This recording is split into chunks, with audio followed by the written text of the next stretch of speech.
Welcome to the State of Kindness podcast. We're officially live. I'm Dido, Balla, your host, and I'm here with the one and only Andrew Soren, and I can't wait to dive into this conversation. But first of all, my man, thank you so much for saying yes and for being here with me. Well, thank you, Dido. I'm really excited for this conversation. I've been waiting for it. It's good.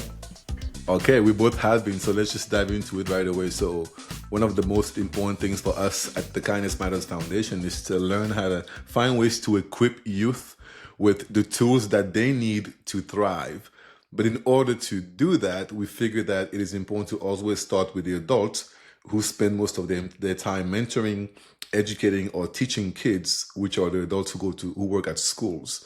So educators are a big group of the folks that we work with. Then you have the parents who work with the kids. So any adult who plays a mentoring role or a teaching role towards kids, we spend a lot of time with talking about the importance of taking care of themselves, then taking care of others, and then of the world. And so when I met you, I was so interested in who you are and how you became who you are. And I can't wait for the audience to listen to what we have to say about the workplace and well-being. But before that, I always wonder, like, what makes you you? Why would you care about like the things you care about, right? Now you could have cared about accounting, about science in a different way, about engineering, and then we have this very intelligent human being who's dedicating his life to the workplace, to well-being. And I'm always just curious. Tell us more about you and why you care about the things that you care about. Good questions. Definitely accounting is not going to be top of my list of things that I care about. But I guess I feel like I've had one of those careers that never really made sense looking forward, but maybe makes more sense if you look at it from reverse. Looking forward through the rear view mirror, I think was a Robertson Davies quote that I always loved. That sometimes things make sense if you kind of look at them through the rear view mirror and see the road kind of behind you, even if you can't necessarily see the road always in front of you. But I started in the arts, I guess. Like that was my background, and the thing that I cared a lot about within the context of the arts was always performance, was theater, dance, the capacity to be able to create experiences for people. And I think that really underlies and underpins so much of everything else that I've ever done in my life, and all of these weird circuitous paths that I've chosen to take, is the idea that we can actually design experiences with so much more intentionality than we necessarily ever think about. In theater, there's this beautiful idea of a mise en scène. This is the term that for the palette that a director works with. And so, you might go to a theater show and see a play, but like, what is that play? What are the components of that play? There's probably a script. There's, choices actors are making. There's maybe the clothing that the actors are wearing. There's the set that the actors are upon. There's the lights that are shining down. There's the soundscape that might be in the background, perhaps music.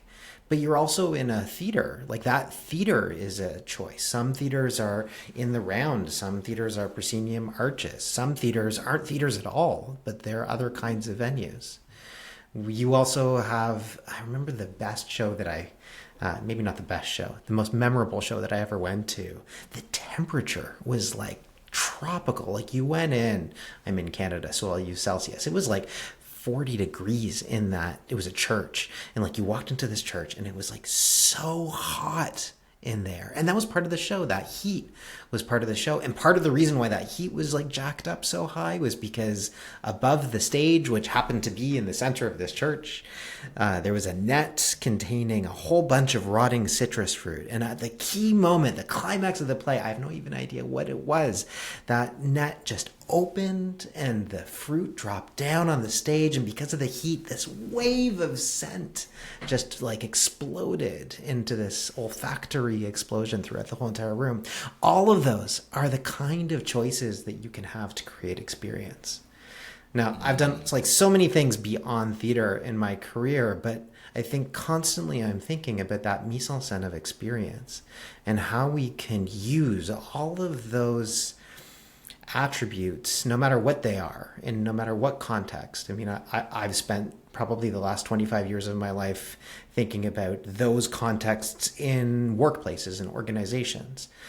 But all of the different ways that we can actually manipulate experience, manipulate design choices, let's say that, to create experience. And I don't just mean like, what is the, architecture of your physical space, but I do mean that. I mean, the culture, the leadership choices, the policies that we have, the very DNA of how we show up at work and what the expectations are. All of those are just different choices that we can make. And I've always been really interested in those things. Wow. Thank you so much. There's so much into that I want to dive into. So, my background is in education, and here's a good segue. So, I was teaching in Miami in 2011. I taught high school, ninth to 12th grade. I had students from all over the world, mostly Latin America, but also Asia a little bit, and some Haitian, just all over the place. And I would go to the schools, and this is an insight into education here. First of all, most public schools here, just the way they look from the outside, it's not exactly inviting. I can let anybody who's listening just kind of Google typical image of a public school in the US. You could just decide for yourself. It's not exactly inviting. So you walk into this building, and then you walk through the hallways, and I wanted to be in my classroom so bad. It's like if there could have been a tunnel that would lead to my classroom, I would go through it. And this is why, and I'm sure most teachers felt the same way. My class wasn't that special. It's just that educators cared so much about their classroom that weeks before school started, they would go and create the space and put posters on the wall and do all these things. So I love doing that. So when I was in my classroom, I always felt like, I can breathe. And I really wanted the students to experience the same thing. So here I am. I'm from Cameroon originally, so I did not go to school in the US. Different school system. I'm in this brand new country where I got my education from, and I'm teaching now. And I have one goal from the leadership, which is get these kids to pass this test. And I look at these kids and I'm like, I don't think that trying to make sure that like Jose understand how to analyze the main idea is what makes sense here. Like he moved here like last week, or I don't think Sebastian like understanding how supporting details play into describing like an octopus is the way. And I don't think I would just watch these things and be like, I don't know. So I took it up myself to create the kind of environment and culture where I would want to be as a student, right? So again, being from Cameroon, the culture of we have each other's back here. We're not competing against each other. We're here for each other and to support and uplift each other. Then I love laughing, right? So laughter is so important for me. I would always make sure the kids laughed, and I would do all these things. And then I think my second year teaching, I got into a master's program. So I have a master's of science in secondary education. And I took one class that was called brain targeted teaching. In that class, that class changed my life because I love science, and it taught me that from a neuroscience perspective, from how the brain works, how the brain learns, all these things matter. The temperature, like you said, the colors on the wall of the classroom, what kind of messages the students read when they look at the walls, the scent. All, and then there was something called the J factor, and J was for joy, the joy factor, an explicit element of making sure there's joy in your classroom. That class, it changed my life. I embraced everything from that, and it was a goal of mine, right? So back then, at least in the public school, so we weren't allowed to have scented candles. So I confess that I had a couple scented candles every now and then because sometimes you have to break the rules. When it smelled good, I'm telling you, there was something about creating that environment that made the classroom feel like it was not even part of the same building. There was something about being in there. So I learned that the part of your brain that is in charge of learning, it's more receptive to the new information when you are in that kind of environment. So that experience transformed my career, and everything I've done so far has been inspired by the fact that I now know that when it comes to the brain and learning, your environment, which you can manipulate, like you said, you are the designer. You can create the kind of space that allows your nervous system to relax a little bit. And that's what a state of kindness is, right? So a state of kindness is a state where you notice emotions, you accept them, you hold space for them without judgment, so that you can regulate your nervous system and feel more regulated. And I didn't have these words back then, but that's what I was looking for. And as you were describing this mise en scène with the heat, it's I could not help but remember that classroom and what I experienced then, which I still carry today.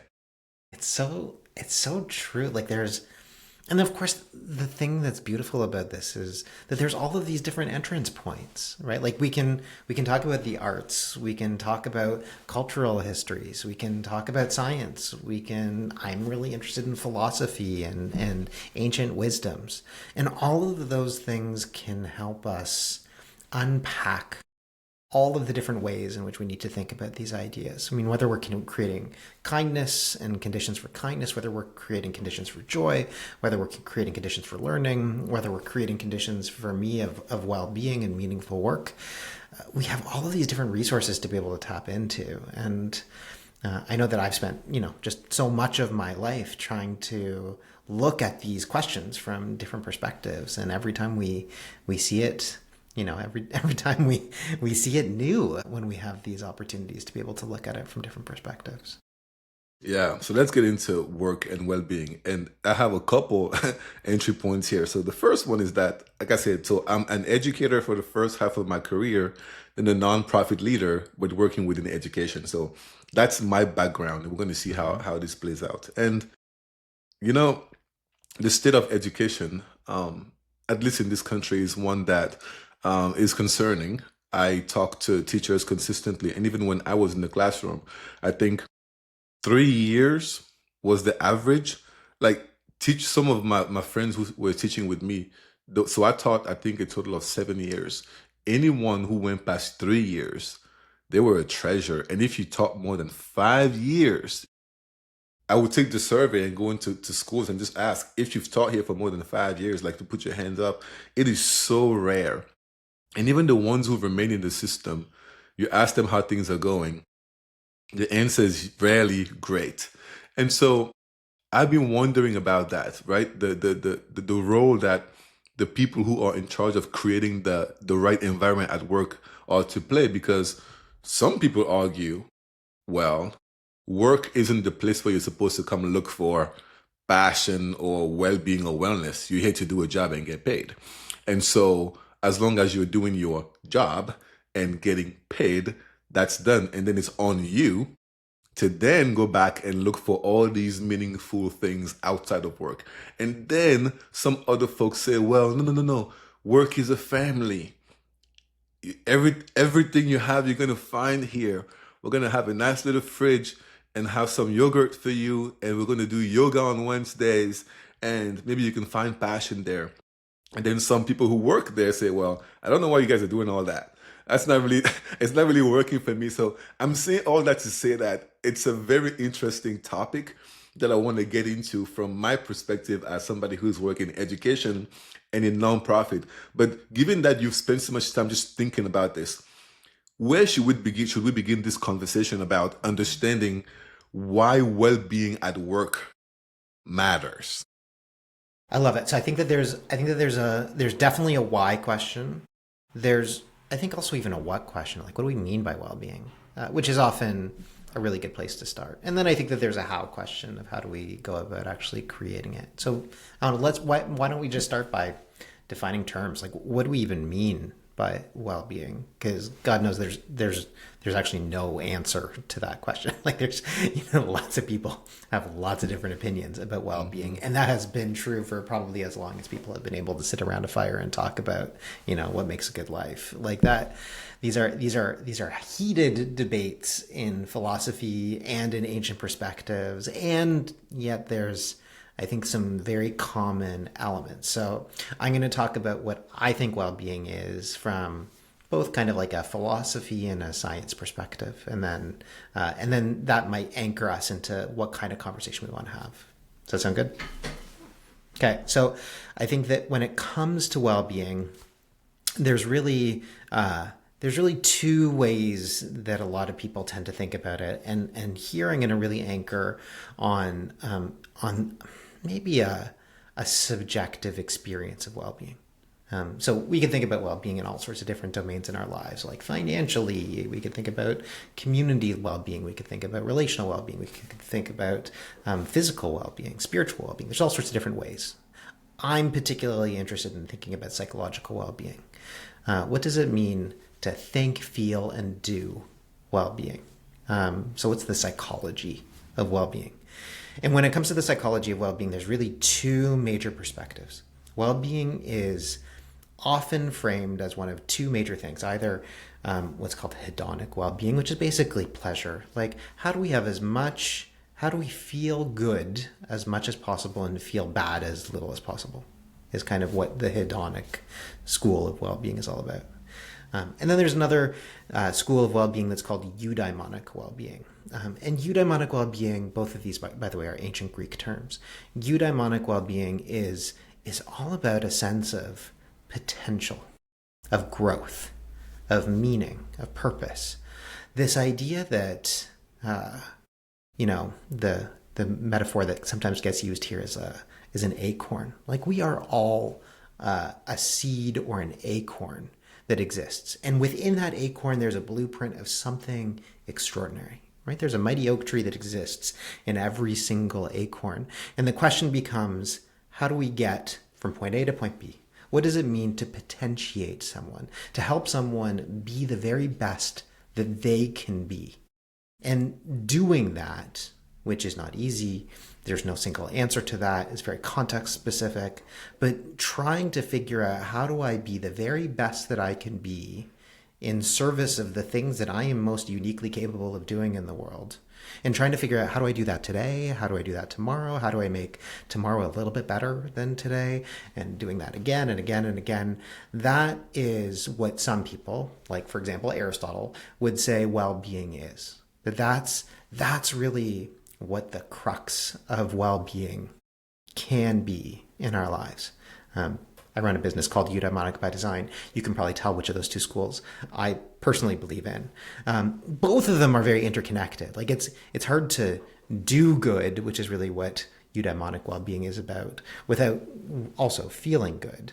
Although I think a lot of my work comes in at what happens when you're trying to do good and you don't feel good. I think that's where my tension point is. Ideally, we do good and we feel good. But that's my anchor point of what well-being is. But let's take that, right? Because the do good and feel good goes really well into my industries, right? Which are education. First of all, I have not met a single person anyway who does not like glorify the at least idea of what a teacher is and does. Like teachers, we just love and respect them so much. They do so much good.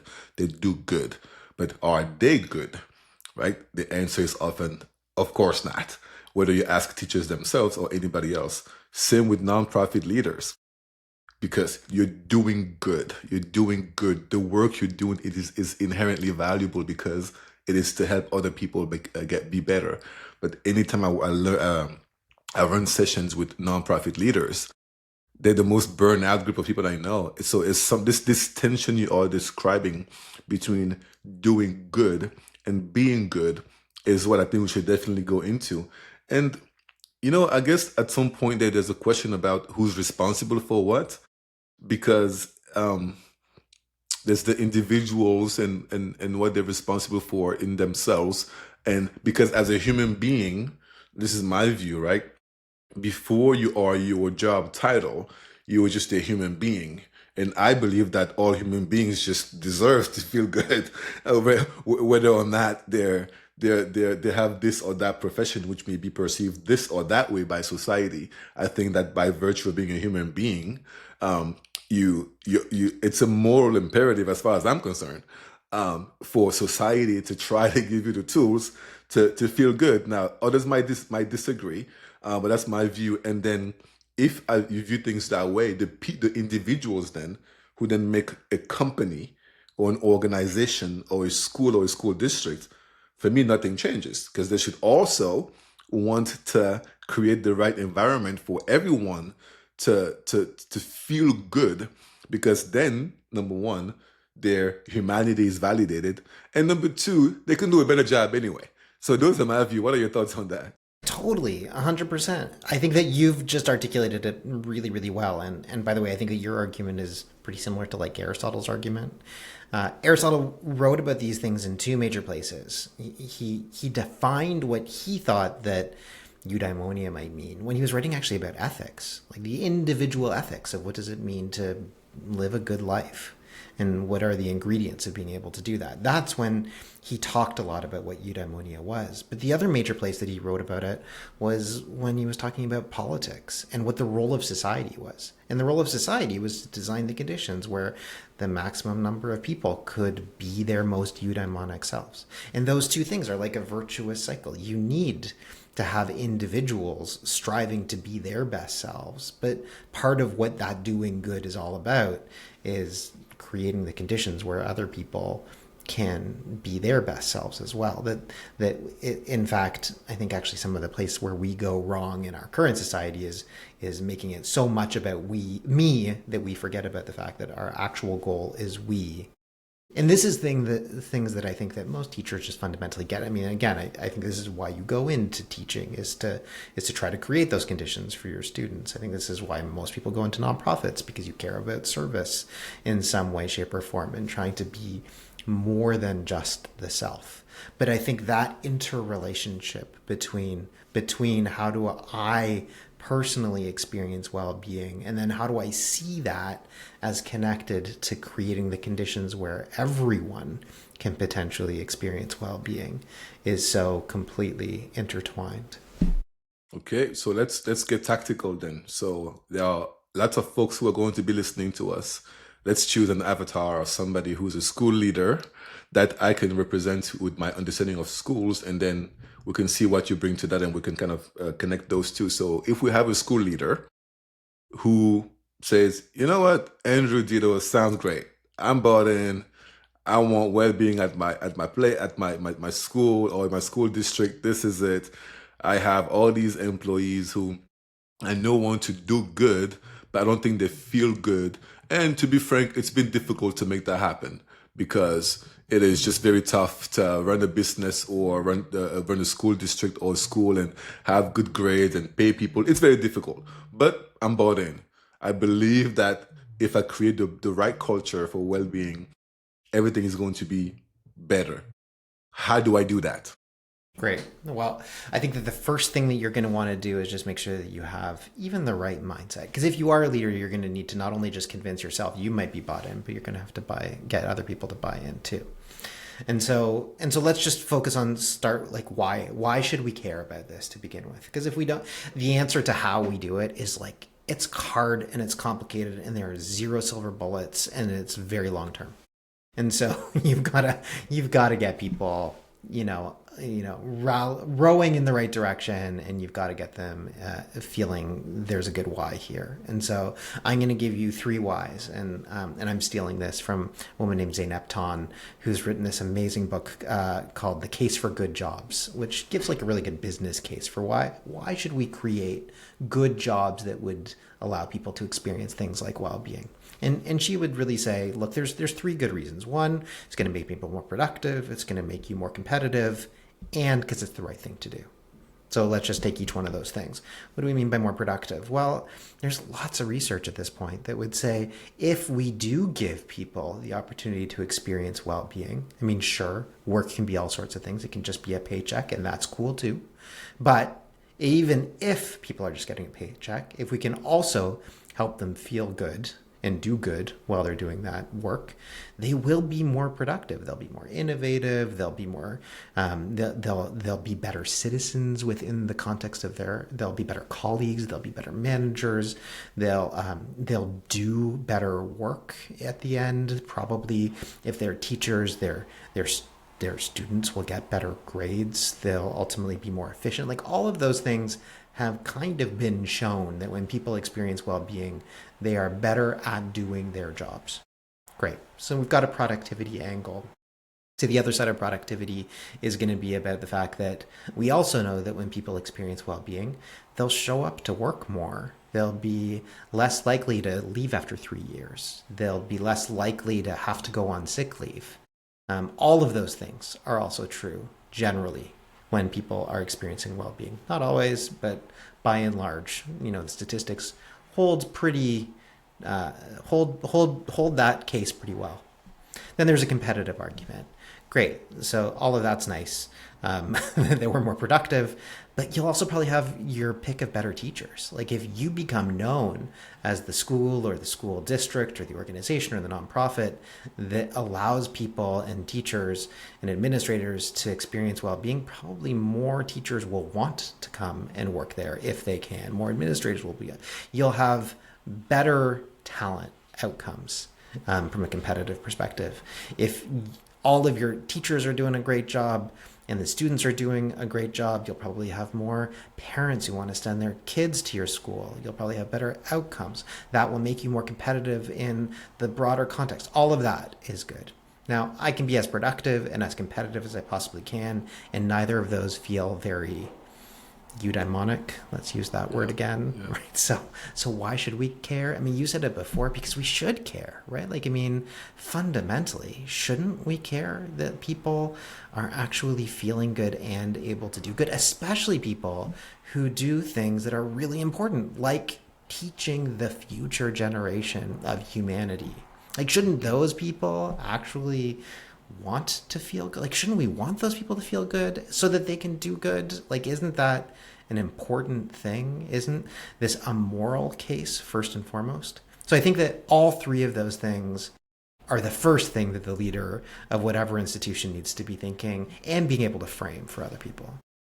Okay, so let's start with the why. So anybody who's listening, so if you are concerned that your board or the board members or the folks at the school district may make a case for why are you wasting time, right? It's important to point them to these 3 points. And there's research to document this, to support this, right? So it's not just your words to take for it, right? So there was more productivity, you're more competitive, and also it's just the right thing to do. And for me as a teacher, I remember, right, there was this thing that, this concept of bell-to-bell teaching. It's just hilarious, right? It's the idea that the second the bell rings, you begin teaching. And teaching means that there's an activity that you are specifically to be doing at that time. And every second is accounted for in your planning until the bell rings again.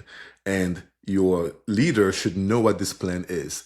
And if they walk into your classroom at any time and check the plan against what you're doing and you're not doing it, you're in trouble. Or if they walk into your classroom 3 minutes after the bell has rang and then you're still not quote unquote teaching, you aren't doing bell to bell teaching. It's just terrible. So it's so funny because one of the things that I started doing in my classroom was, I said, I think I want to teach these kids to just be a little kinder to each other. And this was just me, just like putting things out of thin air, because I was like, I think it'd be a good thing to do. They seem to be fighting a lot. Let's just be nice to each other. And I would do these little silly things, ask, okay, why don't you say something good to her? They're like, Mr. Balla, something good? I'm like, yeah, really anything. Oh, I like your hat. Sounds good. We start laughing. But those small practices, they did something to the culture in the classroom. And by the end of the semester, right, when my students then perform really well on their exams, then I was left alone.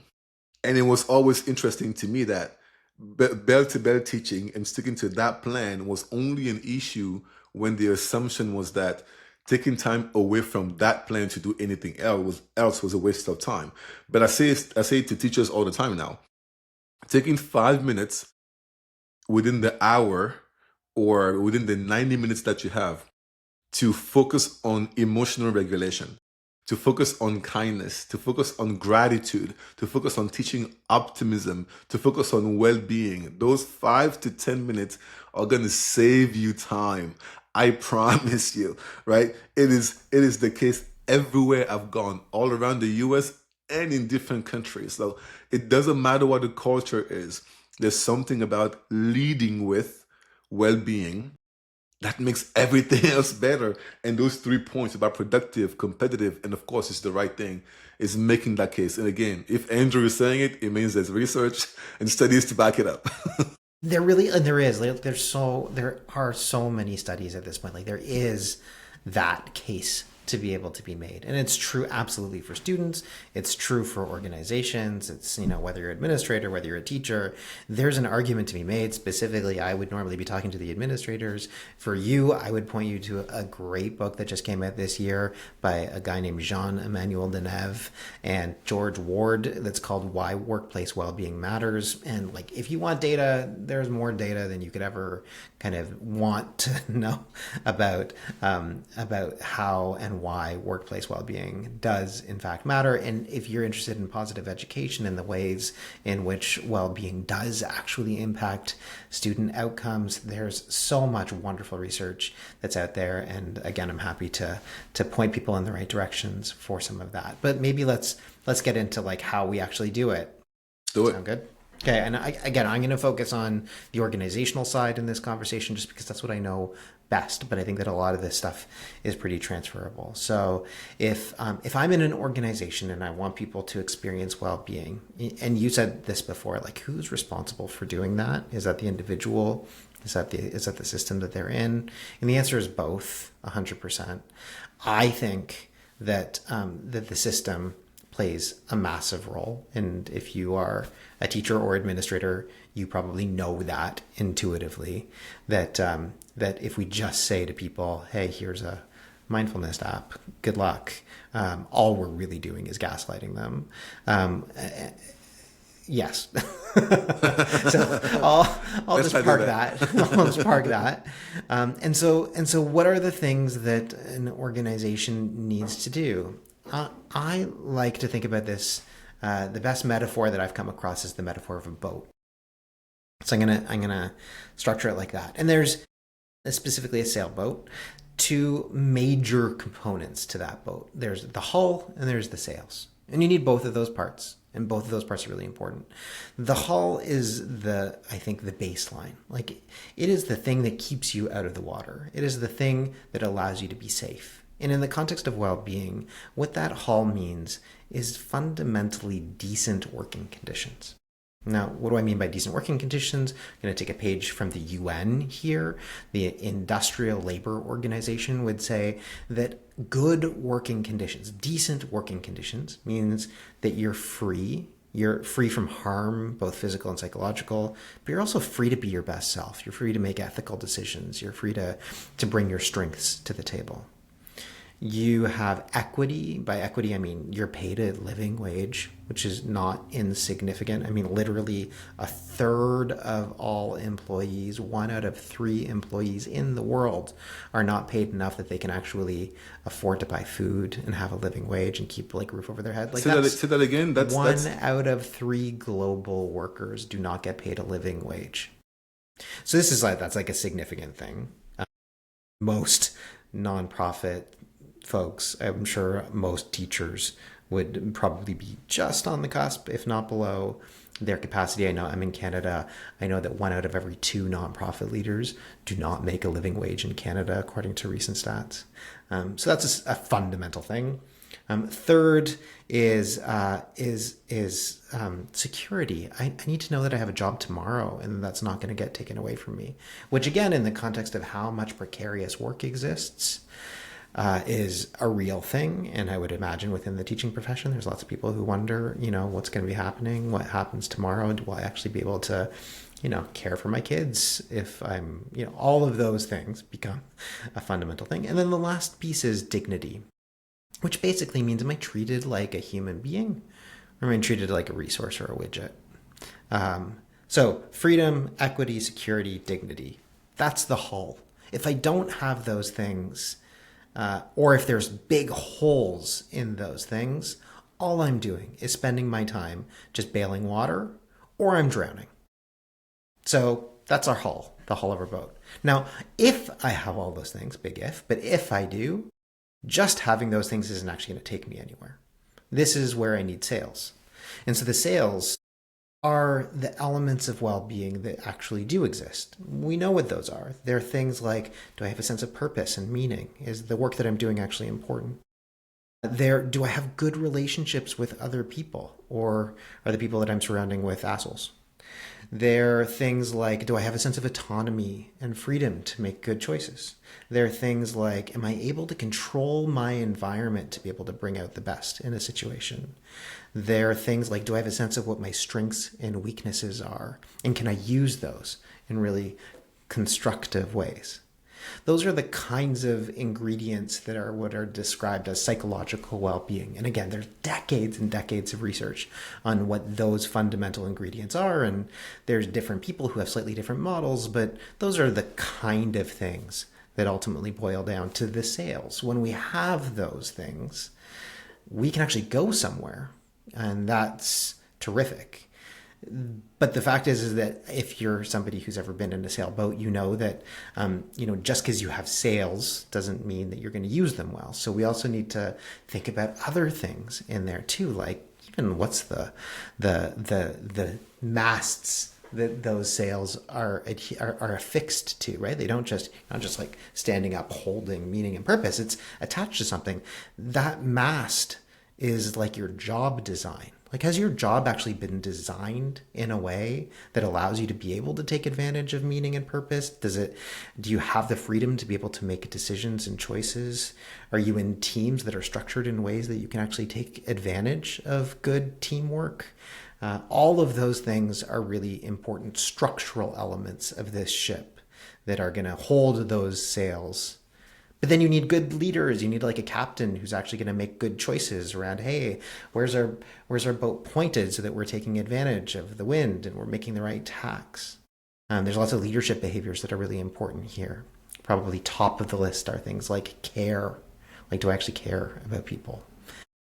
Am I creating the conditions for psychological safety here? Am I creating the conditions for psychological bravery here and actually helping people know that they matter in what they're doing? Many of those things aren't brain surgery. They're actually very fundamentally human skills, but we actually never really teach them. And so those things are really important. There's other parts of this boat metaphor that I could go into, but maybe I'll just pause there rather than. Yeah, this is good, right? And it goes back to us starting with the why, because the what should not be fundamentally shocking to anyone, right? It's like if you ask anybody who says, I don't feel particularly healthy this year, and you say, hey, if you had to guess like 5 things you could do to be healthy, what could they be? Most people could list 5 things. So we can know the things, but there's something about understanding the why does that matter in relation to who I am as a human being, right? And am I living and spending most of my time in spaces where those things are facilitated? Because it's easy to say to somebody, be healthy, go exercise, and don't eat junk food.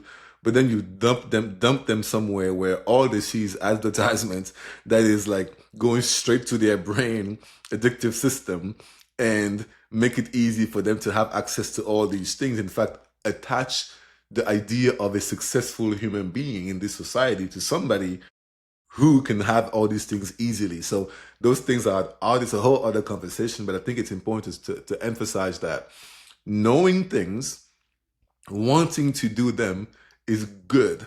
But if the system where you spend most of your time is not designed to support those goals, it is very difficult to make it happen.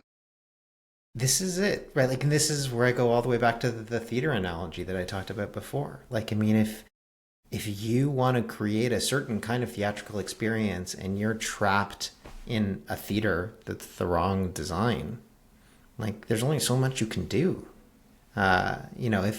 if you're trying to create a certain kind of play and you're stuck, conceptually with actors who only have certain skill sets, there's only so, like, you can't teach everyone to dance and sing if what you want to do is create a musical. Like, there's all these things that again are about design choices. Like, how do we design the conditions in our schools that allow people to be this way?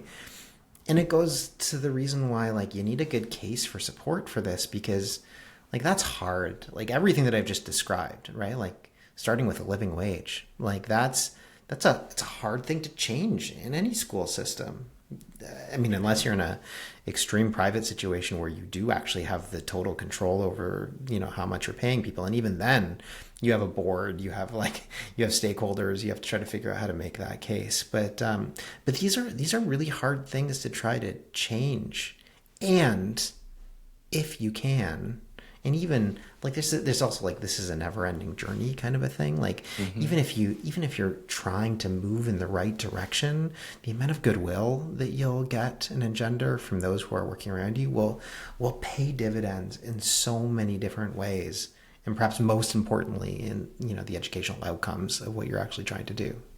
100%. And for me, it is so let's talk about those things. So for a school leader or nonprofit leader or anybody who's listening to this conversation, so I think step one is always awareness, because perhaps you always figured, well, my goal is to lead a school or a school district or a nonprofit or a classroom.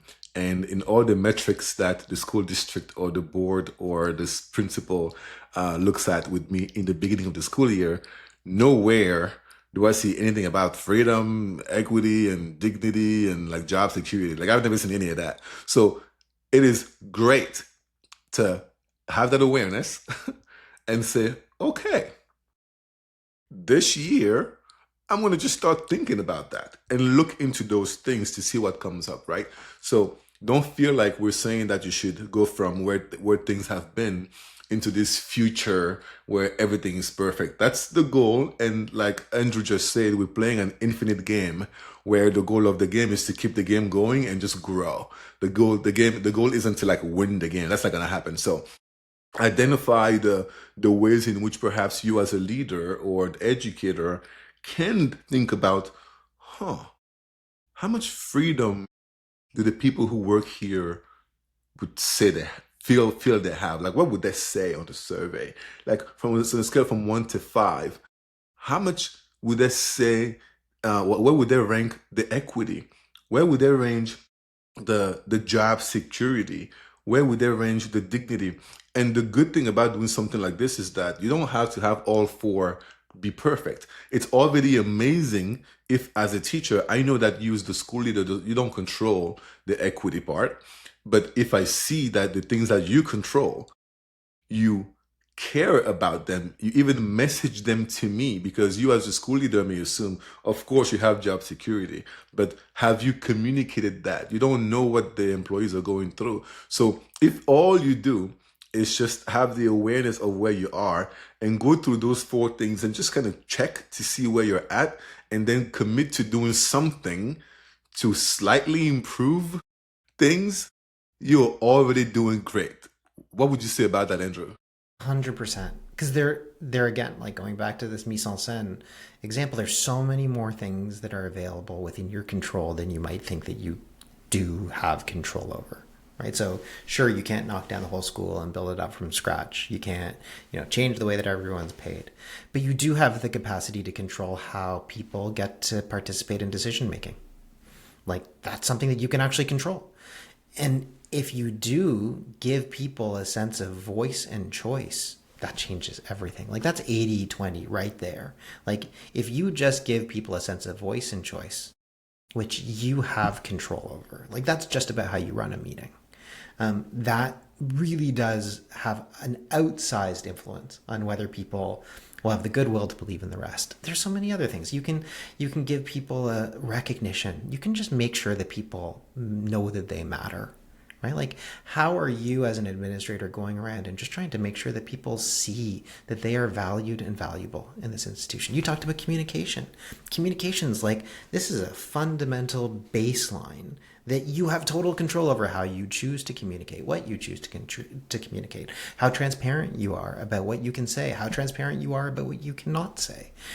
These things matter in a huge way. And doing those things, giving people the opportunity for growth and development, giving people the opportunity to try to have the maximum amount of work-life effectiveness that they can potentially have.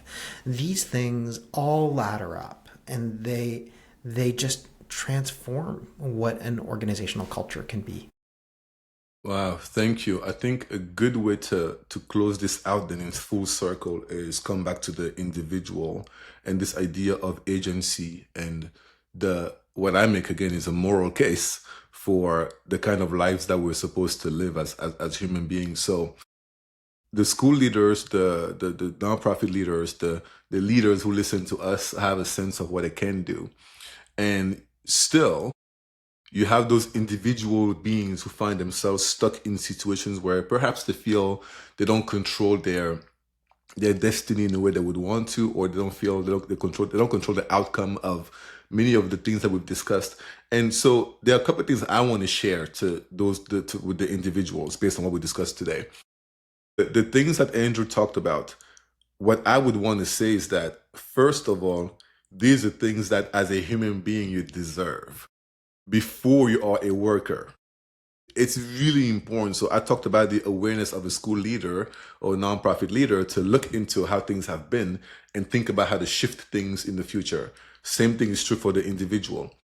It is very possible that right now, as an individual, you don't realize that you having freedom, you having security, you having equity, and you having dignity are things that you just get to have as a human being.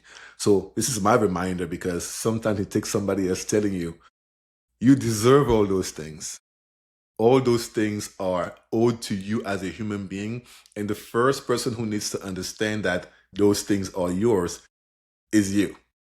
So that's where I would start as well as an individual. Spend a little bit of time with myself and meditate and journal around all those things. What does freedom mean to you? What does your relationship to freedom look like? What messages have you received in your life about yourself and freedom?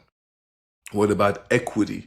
I know in education and in nonprofits, we are often the ones to feel as if we don't deserve to ask for equity, because the work that we do is supposed to be inherently so good that we get everything we need from that. Therefore, we are looked at as like too anti-nonprofit almost if we talk about equity. But no, you deserve to have all that equity as a human being.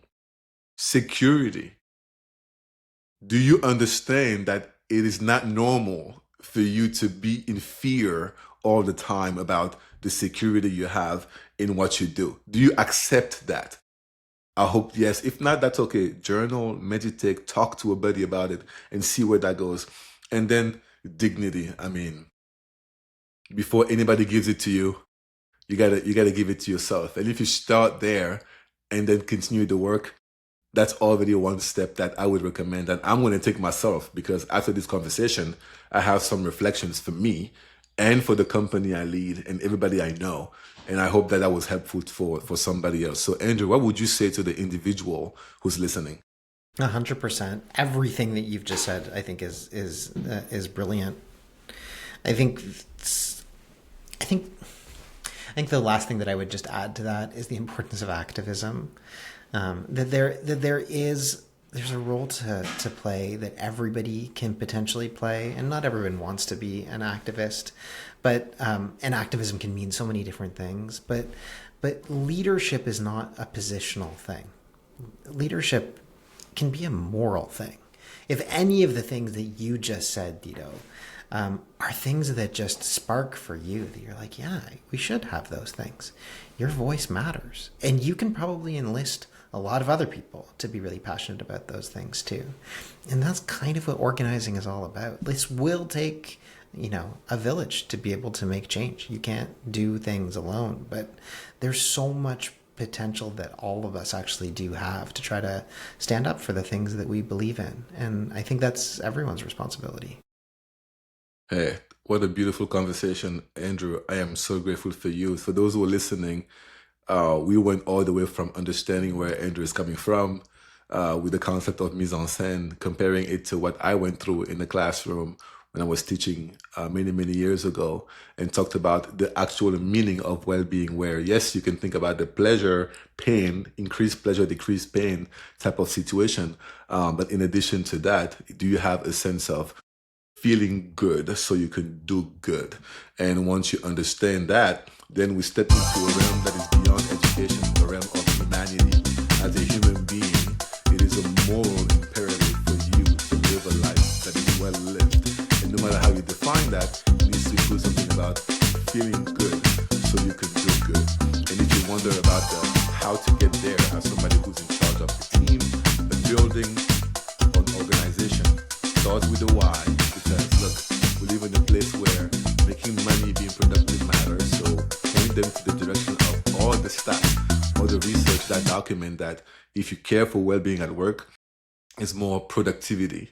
If you care for well-being at work, there's also you're more competitive. Like, people want to come work with you. You become this cool place that folks want to spend more time with. And then also, how cool is it to just do the right thing?